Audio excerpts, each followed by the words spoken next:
going on, everybody? I'm the big guy. Welcome to Wrestling Made Simple. We got the news of the week, followed by your Smackdown and Survivor Series reviews. Then, of course, we have a Raw review, all coming from Brooklyn, except for Smackdown, which came from Hartford, Connecticut, home of WWE, former WWF. Then we have the Day 1 card predictions, followed by a WWE Drink of the Week, and then a reading from the Book of Rules. So let's get into the news this week. Starting off, congratulations to Randy Orton, who has broken the all-time pay-per-view match record. Previously held by Kane at 174, Randy Orton has had 175 matches on pay-per-view. The most ever. No one else is even close to that is on the active roster, and it looks like this will hold on to Randy Orton for a long time to come. Also in the news this week, a fan tried to attack Montez Porter at Raw this week while they were in a match, and he really didn't jump the rail. He just yelled at him. He was talking shit. And it was just a lot of just back talk. MVP tried to actually get him to jump the rail. It was like, come on, come at us. We really don't care anymore. Come at us. Meanwhile, that will take us, because apparently something else happened that night, and that'll take us into our last news story of the week. Seth Rollins was attacked by a fan at Raw last night. Seth Rollins was coming back from his match, from a tag team match he had with Finn Balor and some other opponents. He was coming back and someone jumped the barricade. Security was doing a terrible job at Barclays Center this week, and he jumped the barricade, actually hit Seth Rollins with what I would call a spear. A lot of people are calling it a chop block, and Seth Rollins choked his ass out. Now, people are getting pissed off at Seth Rollins because he got up and said, "Come on, boy, is that all you got, motherfucker?" And they're saying that was racist. Seth Rollins, that wasn't racist. That was just him being in the moment. He actually said, "Is that all you got, boy? Get up. Come on, you son of a bitch. You're going to fucking blindside me? Fuck you, motherfucker." And he went back. Becky Lynch was actually at the top of the stage, ready to come in if they needed it. But thank God the referees were also, 2 referees were there, and they completely also jumped the guy. Again, if Seth Rollins had honestly wanted to and locked in that choke just a little bit more, that motherfucker would have been out. He would have, honestly, it might have killed him. Seth Rollins, I always said, if I had to choose one guy I wouldn't want to fight from any wrestling, it would be Seth Rollins. That motherfucker looks like he actually knows some judo shit. So, Seth Rollins proved his toughness by beating the crap out of this guy, and the guy had no chance. It was over. It was basically over. Second Seth Rollins. He hit Seth Rollins. Seth Rollins went flying. This guy was a big guy, and Seth Rollins actually locked in the choke. There's video of it on Twitter. I'm sure you can find it on YouTube, like you can find the Bret Hart situation. What the fuck, Brooklyn fans? What the fuck? First, you almost ruined Survivor Series, then you guys just lose it and attack Seth Rollins and try to attack Montez Ford? Why? I mean, Seth Rollins, he's a heel, but why Ford? He's one of the most lovable guys in the WWE. That's like just going after Peyton Manning. You don't do it. Peyton Manning's always been the guy of like, yeah, I'm just happy to be here.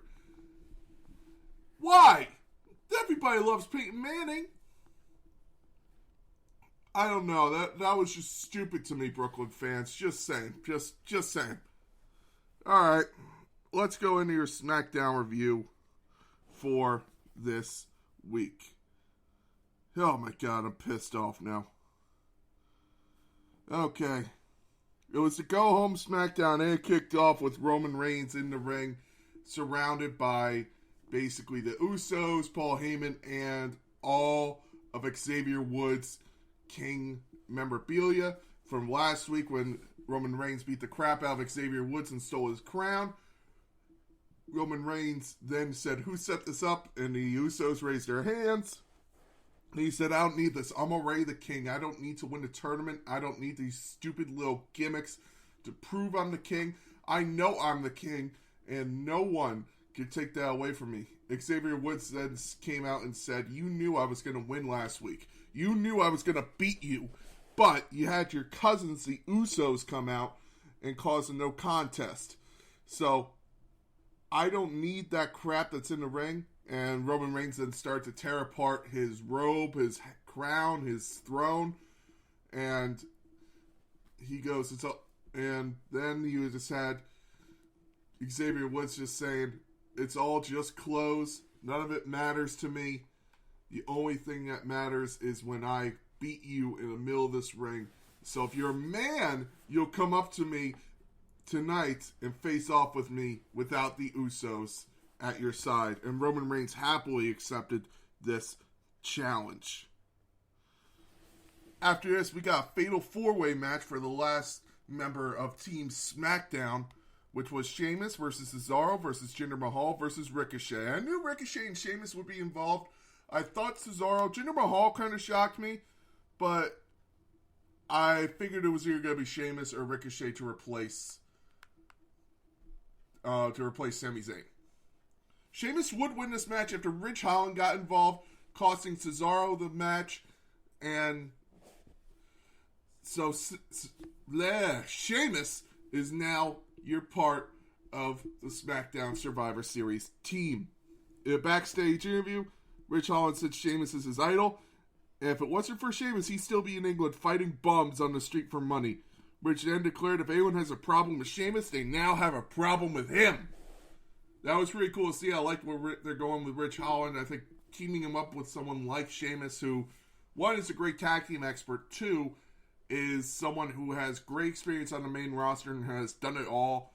It's kind of like what they're doing with Matt Riddle and Randy Orton. They're, instead of giving Ridge Holland a singles push like they did for Matt Riddle, they're giving him time to actually develop into a new character with Sheamus, which I like. After this, we got Natalya and Shayna Basler versus Naomi and Alicia. This was a very quick match. The female referee, basically Natalya just went in and just covered Naomi, and the referee didn't even count to three. It was just, what? Three. That was it. It was just, what? Three. And then done. Natalya and Shayna Basler pick up the win. The referee then went backstage and asked Sonya Deville if she did the right thing. Sonya Deville then said, oh, you're one of those NXT referees who's trying to make a name for themselves on the main roster. Well, I don't associate with you. Go away. So, Sonya Deville basically said, fuck you. I don't associate with you. And she's trying to screw Naomi and Aaliyah. But also, Natalya would set a record as well, becoming, I believe it's the most performances on a WWE show for a woman. So congratulations to Natalya. Good job, Natalya. Amazing. I haven't read more into it. I've just heard that. I believe there's a couple stories out there, so I will read more into it right now, a little later. But I heard it, and it's something that just popped in the back of my mind right now. After this, we got Sonya Deville again saying that there will be a 25-man match, a 25-man battle royal to celebrate The Rock's 25th anniversary after debuting at Survivor Series. And that battle royal will include Sami Zayn. Sami Zayn was complaining that he's no longer on the men's Survivor Series team, and she basically said that's your I can't think of the word right now. Consolation. That's your consolation for not making for getting kicked off the men's Survivor Series team. You will be in the Battle Royal. And I thought that was a very cool thing. I think honoring The Rock this way is something that could really, really help if they did it right. And I'll get more into that in my Survivor Series review coming up next. After this, we had Jeff Hardy versus Madcap Moss. Madcap Moss would be accompanied to the ring by Happy Corbin, and Jeff Hardy came out and said, since you are being accompanied by that crazy guy, I'm going to be accompanied by someone who I know has my back. And out came Drew McIntyre. Drew McIntyre then came out and helped Jeff Hardy in the match get over on Madcap Moss, and Jeff Hardy would pick up the win over Madcap Moss and to build his way to Survivor Series. After this, we got Intercontinental Champion Shinsuke Nakamura versus Angel of Los... It's like Los Patadores, I believe it is. It's Angel and Humberto. It's a name that really they should just forget about, in my opinion. Intercontinental Champion Shinsuke Nakamura and Angel would have a great match. I really hope they start to push Angel as a singles competitor. He has the talent. He's really been pushed as just a... Oh my, hang on. Whoa. If you guys are hearing noise right now, there we go. My microphone almost fell off my desk. Oh, that could have been scary. Anyway, I could see Angel Garza being a great singles competitor. Humberto Carrillo might be a tag team specialist after the failed stop and start pushes from him by Vince McMahon, so it's kind of weird to see Humberto Carrillo as a single star right now. I think he should stay as tag team guy right now. Anyway, Shinsuke and Angel would have a great match, and Shinsuke would pick up the win to build momentum to hang into his Survivor Series match with Damian Priest. After this, we got Shotzi and Sasha Banks in a singles match where Sonya Deville came out and said, no matter who wins this match, at the end, you two will shake hands. They had a very good match.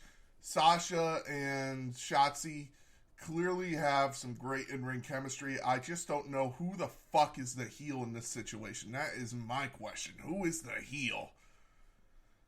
Shotzi seems to be the heel, and talks like a heel, but Sasha is doing heel shit. So, I don't know. Sasha Banks would pick up the win. They would shake hands, and then Sasha would hit Shotzi with a backstabber. After this, we got a vignette for Xia Li talking about how she is the protector and how a landlord came to throw out her family after her father died, and she will never let the vultures attack her family again. Then we got a backstage interview with SmackDown Women's Champion Charlotte Flair saying she's going to prove she's superior over Becky Lynch, and she'll give Toni Storm her match at some point, and when she does, she's going to do what she did to Becky and beat the crap out of her.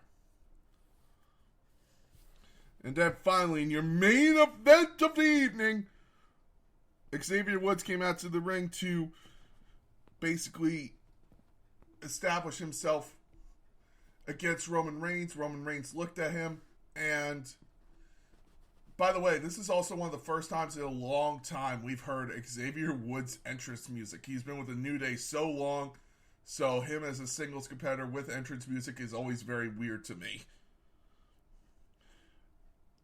Roman Reigns would then come out, and Paul, despite telling the Usos not to interfere, Paul Heyman came out and started yelling for the Usos. I think Roman Reigns knew. He was like, yeah, let's